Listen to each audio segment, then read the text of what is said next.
Movie की starting में हमें 1978 का प्लाजा होटल न्यूयॉर्क का सीन दिखाया जाता है। यहाँ पे अरविंद नाम का एक आदमी जिसके बाल नहीं थे, उसने विग पहना था, वो बैठा हुआ था। पास में सिडनी नाम की एक लड़की आती है। इसके पीछे पीछे बहुत ही ज्यादा गुस्से में रिची आता है। वो अरविंद पर चिल्लाने लगता है। वो कहता है कि तुमने अपने आप को समझ कर क्या रखा है। तुमने उनसे कहा कि मैं तुम्हें सपोर्ट नहीं कर रहा हूँ। तुम भूल कैसे गए कि मैंने तुम्हारी कितनी हेल्प की है। इसके बाद अरविंद की विग वो हटा देता है। इससे अरविंद बहुत गुस्सा हो जाता है। तभी सिडनी उसके बाल ठीक करने लगती है। इसके बाद हम देखते हैं कि तीनों एक रूम में कहीं पर जा रहे थे। उनके पीछे रिची के हाथ में एक ब्रीफकेस है, इसमें बहुत सारे पैसे हैं। जिस रूम में वो जा रहे थे वहाँ पर दो लोग पहले से ही थे। इसमें से एक का नाम है कार्माइन और दूसरे का नाम था कार्ल। इनकी बातों से ऐसा लगता है कि उनके बीच में एक बहुत बड़ी डील होने वाली है। यहाँ पर कार्माइन इन तीनों से बात करने से मना कर देता है। वो कहता है कि मैं सिर्फ शेख से ही बात करूंगा। उसे टालने के लिए रिची पैसों से भरा हुआ ब्रीफकेस उसके सामने डाल देता है। कार्माइन ने इस पैसों को ठुकरा दिया और इस बात से गुस्सा आ जाता है। वो फिर वहाँ से जाने लगता है क्योंकि उसे सिर्फ शेख से ही डील करनी थी और किसी से नहीं। यहाँ पर कार्माइन के साथ बात बिगड़ने पर रिची बहुत गुस्सा आ जाता है। तीनों में बहस हो जाती है। फाइनली रिची इरविन को कार्माइन को मनाने के लिए भेजता है। जब इरविन कार्माइन को मनाने के लिए जा रहा था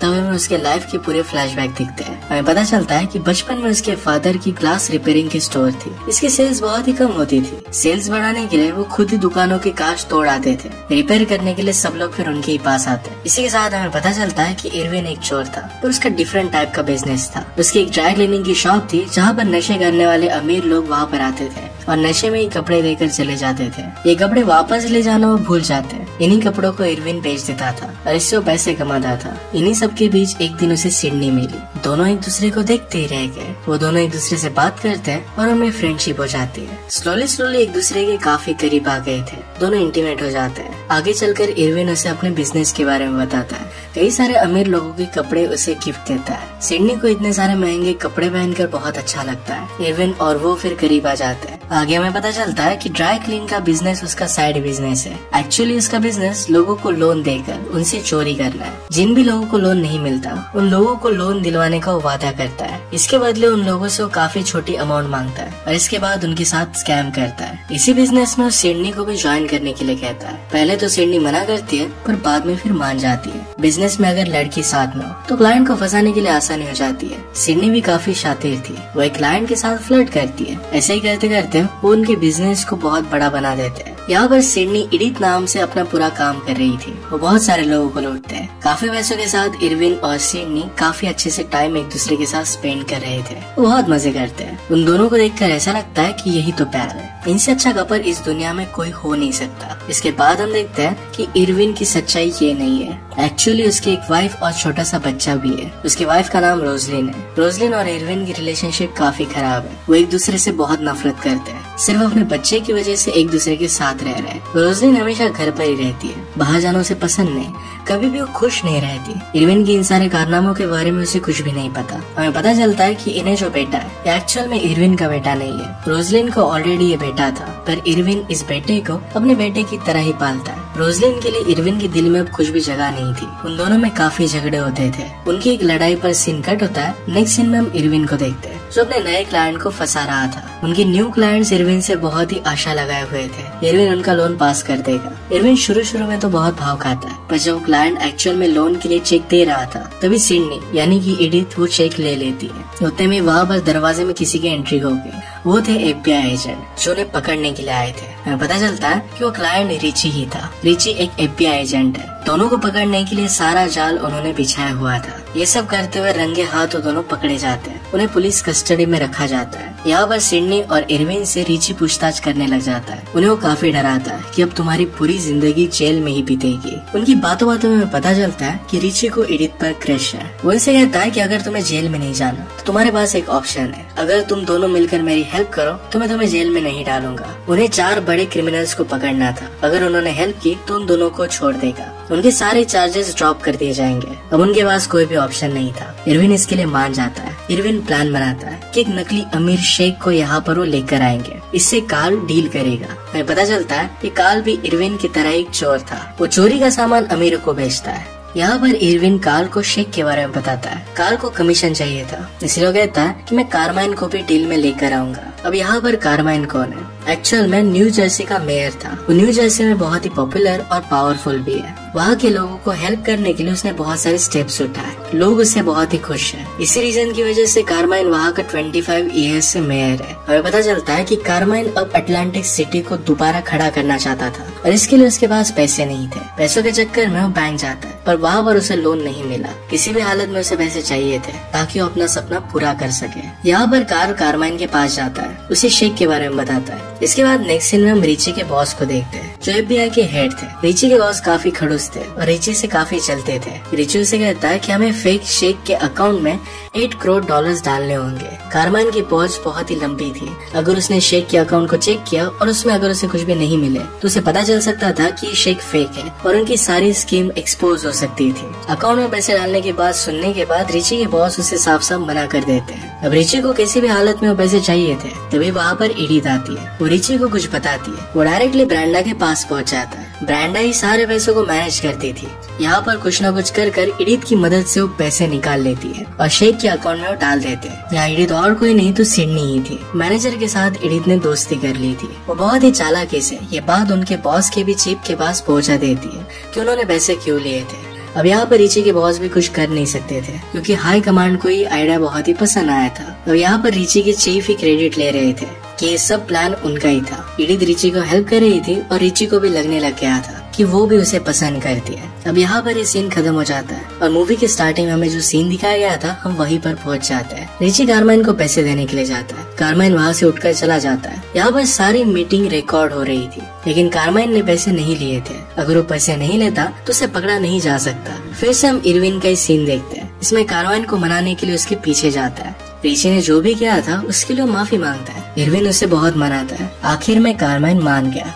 यहाँ पर कार्माइन को सोचकर इरविन और उसकी वाइफ को डिनर पर इनवाइट करता है। उसने रिची को वहाँ नहीं बुलाया था। नेक्स्ट सीन में हम पार्टी का सीन देखते हैं। यहाँ पर डिनर पर कार्माइन और इरविन की फैमिली भी होती है। बातों बातों में उन दोनों में बहुत ही अच्छी दोस्ती हो जाती है। वो लोग मिलकर बहुत मजे करते हैं। दूसरी तरफ रिची भी एडिथ के साथ मजे कर रहा था। रिची को अब लगने लग गया था कि वही उसका प्यार है। इसके बाद नेक्स्ट सीन में देखते हैं कि रिची और इरविन एक आदमी को शेक बनाकर कार्माइन के पास लेकर आते हैं। शेक को उन्होंने काफी कॉन्फिडेंस दिया ताकि कार्माइन को ये सब जेन्युइन लगे। कार्माइन को भी लगता है कि एक्चुअल में असली अमीर शेक है क्योंकि उसने एयरपोर्ट से एंट्री ली थी। एयरपोर्ट से आता है और कार्माइन आकर दोनों उनसे मिलते हैं। कसिनो की पार्टी में आगे वो बात करने वाले थे। सभी लोग पार्टी में पहुंच जाते हैं। वहाँ पर हम रोजलिन को भी देखते हैं जो बहुत ही खुश है। वहाँ पर शेक आता है। कार्माइन उसको खुश करने की कोशिश करता है। उसे अपने कसिनो दिखाने लगता है। सारी महंगी महंगी चीजें दिखाता है। शेक ऐसी एक्टिंग कर रहा था कि वो एक्चुअल में शेक है और उसे इंग्लिश नहीं आती। इसके बाद हम देखते हैं कि बार में डेलाजियो के कुछ लोग आते हैं। डेलाजियो एक माफिया है। उसने बहुत सारे लोगों को मार दिया है। वो यहाँ के सारे बड़े बड़े कसिनो चलाता था। यहाँ पर वो भी शेक से डील करने के लिए आया था। उसे भी शेक के आने की खबर मिली थी